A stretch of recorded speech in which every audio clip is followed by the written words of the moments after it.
일상에 바쁜 여러분들을 대신해서 지식과 인사이트를 정리해드리는 매일 공부 매일 인사이트입니다. 오늘은 일터의 현지화, 이 책에 대해서 한번 살펴보도록 하겠습니다.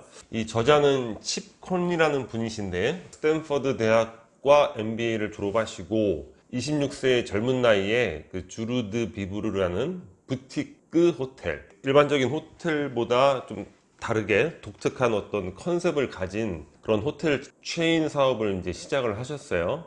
그러다 이제 52세까지 쭉 운영을 하시다가 사업 환경도 좀 어려워지고, 그래서 사업체를 매각을 하게 됩니다. 매각을 하고 나서 뭐 이렇게 조용한 시간을 보내시다가, 당시에는 이제 스타트업 기업인데 지금은 굉장히 유명한 에어비앤비라는 그 회사에서 CEO가 이 칩 콘리를 스카웃을 하게 되죠. 에어비앤비가 공유 경제 유형의 그런 비즈니스 모델이지만 그 컨텐츠 내용은 숙박업이잖아요. 그래서 이 숙박업에 대한 본질 이런 것들을 많이 알고 있는 분에게 조언을 받아야 되겠다 해서 수소문하다가 이 저자를 이제 소개받게 되죠. 근데 이 저자가 이제 나이가 많이 이제 좀 들어있는 상황인데, 뭐 코딩 이런 거 전혀 모르시고 공유 경제 이런 거 전혀 개념이 없고, 근데 그 새파랗게 젊은이들이 득실득실 되는 그러한 기업에 들어가서 생활을 한다는 게 좀 겁도 나고 이제 그런 거예요. 그런데 여러 가지 깨달음을 가지고 기업에 적응을 하게 되죠. 그러면서 그 과정에서 어떤 노년의 직장 생활에 대한 즐거움, 자기 삶에 대한 만족감, 자아실현, 삶의 의미, 여러 면에서 긍정적인 결과를 얻게 됩니다. 근데 그 과정에서 이 저자가 이제 그런 걸 느낀 거예요. 지금 일에 있어서 세대 간의 갈등이 격화되어 있는 것으로 표면적으로 보이지만, 모든 노년이 다 전문가고 성숙한 그런 조력자의 모습을 보이진 않겠지만, 그러한 경우라면 이거는 젊은 기업에게 어떠한 현자의 역할을 할 수 있다. 그래서 이 책의 제목이 일터의 현자입니다. 그래서 그러한 과정과 부분에 대해서 많은 이야기들을 해주고 있는데, 인생과 비즈니스 전반에 대해서 참고해 볼 내용이 굉장히 많은 것 같아요. 언제까지 일을 해야 하는가, 이 부분에 대해서 한번 살펴보겠습니다. 1900년도 중반 후반, 뭐 그리 멀지 않은 과거죠. 당시의 삶의 모습은 보통 60세에서 길면 65세 정도, 이때에 이제 다 은퇴를 하시는 거죠. 그리고 이제 노후를 보내시는 거죠. 근데 당시의 노후는 그렇게 길지 않았던 것 같아요. 그래서 그때의 모습은 기억나는 게, 할아버지 할머니들 다 환갑잔치를 다 하셨죠. 왜냐하면 그때는 먹을 게 많은 날이니까 기억에 너무 선명한 거예요. 손님들 돌아가시면 그 할아버지 할머니 분들이 뭐 말씀하시길, 이제 됐네, 이제 잘 죽기만 하면 되겠네, 그런 얘기를 했던 게 기억이 납니다. 지금 60세의 나이에 막 잔치하고 막 뭐 손님들 만나고 나서 아유 이제 잘 죽기만 하면 되겠네, 굉장히 황당하겠죠. 지금 현재는 이제 어떤 경우냐면, 미국의 뉴욕 타임즈에서 보도된 내용만 살짝 살펴봐도 베이비붐 세대, 미국의 경우에는 2차 세계대전 전후를 얘기하죠. 전쟁에서 돌아오니까 이제 막 아이들을 많이 낳잖아요. 일본은 그때 한 5년 정도를 베이비붐 세대라고 하는데, 미국은 이제 한 20년 정도 길게 좀 설정이 돼 있어요. 베이비붐 세대가 절반 이상이 65세가 넘어도 은퇴를 고려하지 않고 계속 일을 하겠다, 50% 이상이 이렇게 이야기를 하고 있습니다. 그리고 2025년에는 65세 이상 노동자가 30년 전에 비해서 3배가 증가한대요. 30년 전의 이미지는 아까 말씀드렸던 그런 이미지죠. 지금 그때에 비해서 3배. 그리고 75세 이상, 65세가 중요한 게 아니라 75세 이상 노동자가 해마다 이제 6.4%씩 굉장히 가파르게 증가하는 거죠. 그리고 일하는 나이의 연령대는 지속해서 높아질 거예요.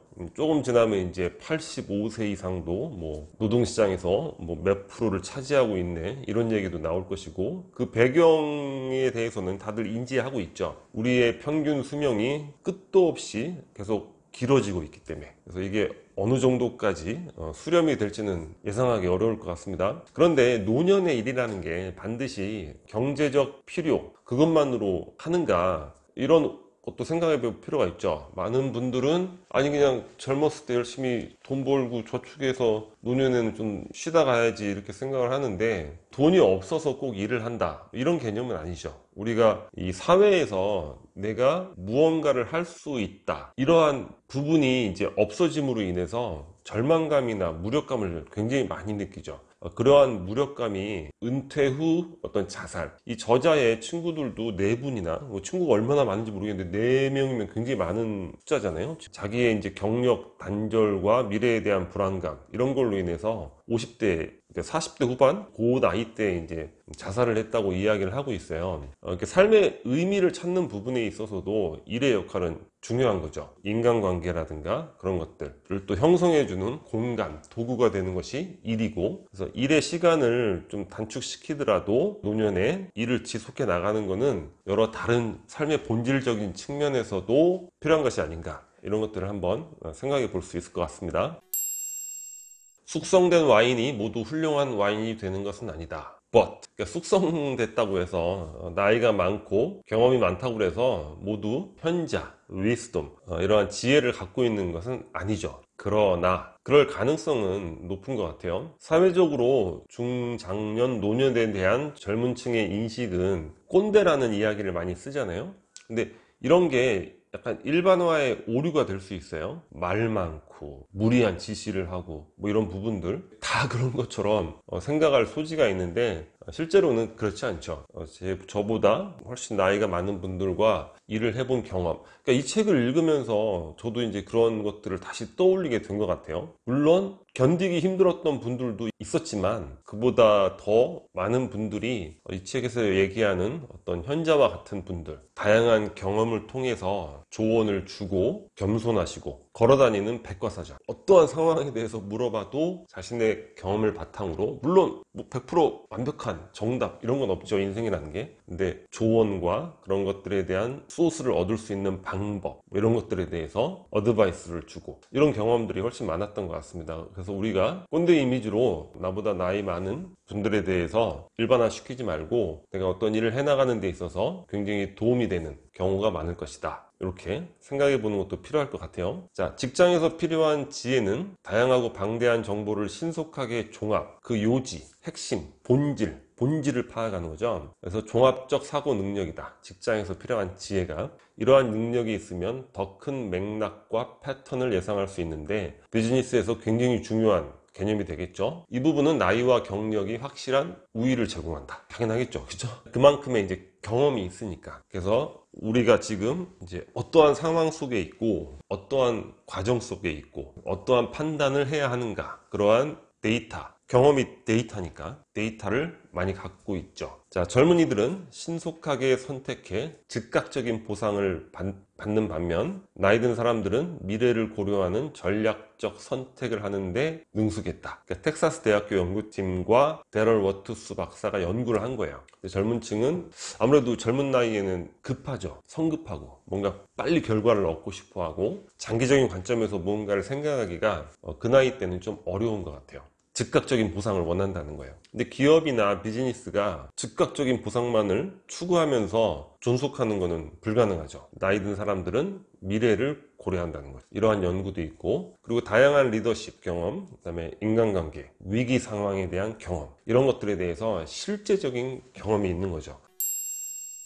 세대 간 협업의 필요성에 대한 부분인데, 과거에는 인구가 많았죠. 우리나라도 마찬가지죠. 그렇기 때문에 경쟁이 이제 치열하고 어떠한 조직에서 이제 리더가 되기까지 평균적으로 수십 년 정도의 시간이 걸려요. 근데 지금은 어떻습니까? 신기술이 출현을 했죠. 그리고 신기술이 매우 빠르게, 구체적으로 이제 정보통신, 그런 부분, 그리고 인구가 과거에 비해서는 적습니다. 그렇기 때문에 이른 나이에 아주 막강한 권력을 갖는 경우가 많다는 거예요. 근데 그래서 이러한 젊은 리더들의 경우에는 많은 것들을 알아야 되는데 그걸 또 알아갈 시간이 부족하다. 그러니까 세대 간 협업이 어떠한 관점에서 필요하냐면, 자, 이 책에서 얘기하는 바로 그 케이스입니다. 자, 에어비앤비라는 젊은 회사가 있어요. 경험은 미약하죠. 스타트업 회사에 불과해요. 숙박업을 앞으로 어떻게 해나가야 될지, 조직이 커나가면 커나가는 과정에서 어떠한 시스템으로 조직을 운영해야 될지 모른단 말이에요. 거기에 수십 년간의 이런 숙성된 리더십, 자, 일터의 현자의 서포트가 필요한 거죠. 그래서 에어비앤비가 굉장히 기업 가치가 어마어마한 큰 회사로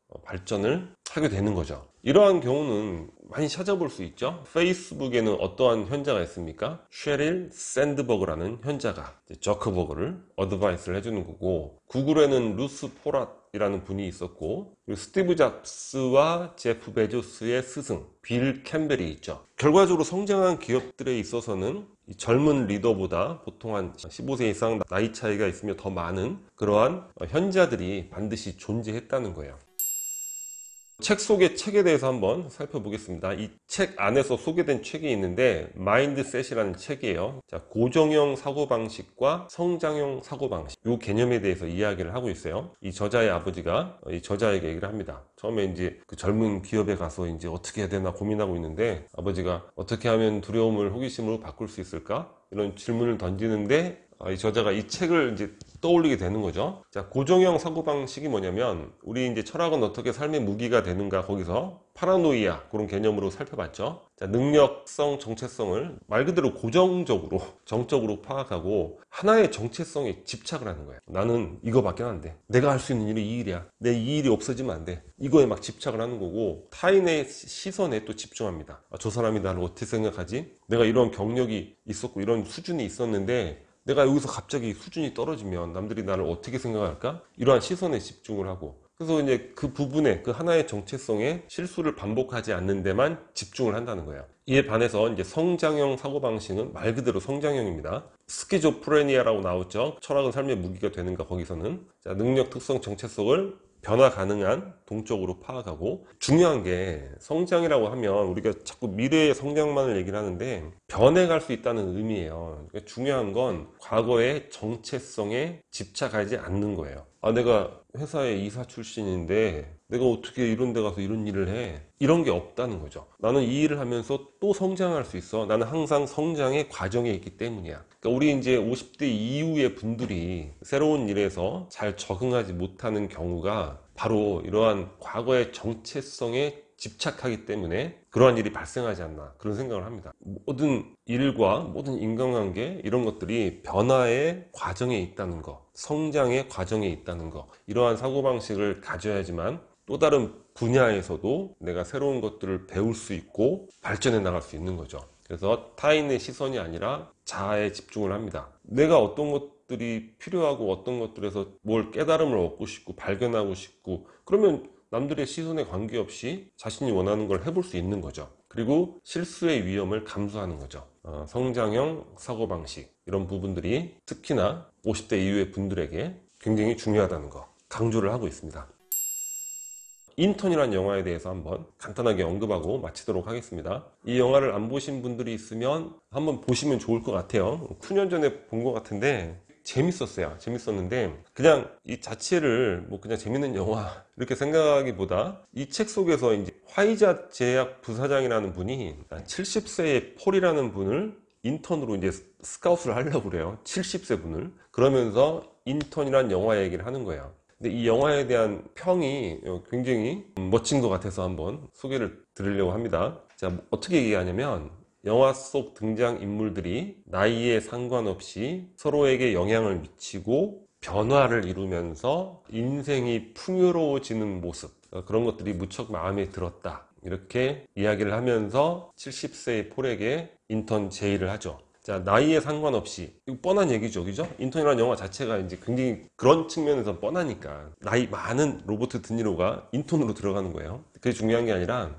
자, 서로가 다르죠. 다른 나이대인데도 서로 영향을 미치고 서로의 변화를 이끌고, 그러면서 서로의 인생이 풍요로워지는 모습. 굉장히 멋진 것 같습니다. 저도 한번 다시 이 영화를 보려고 생각을 해보게 됐습니다.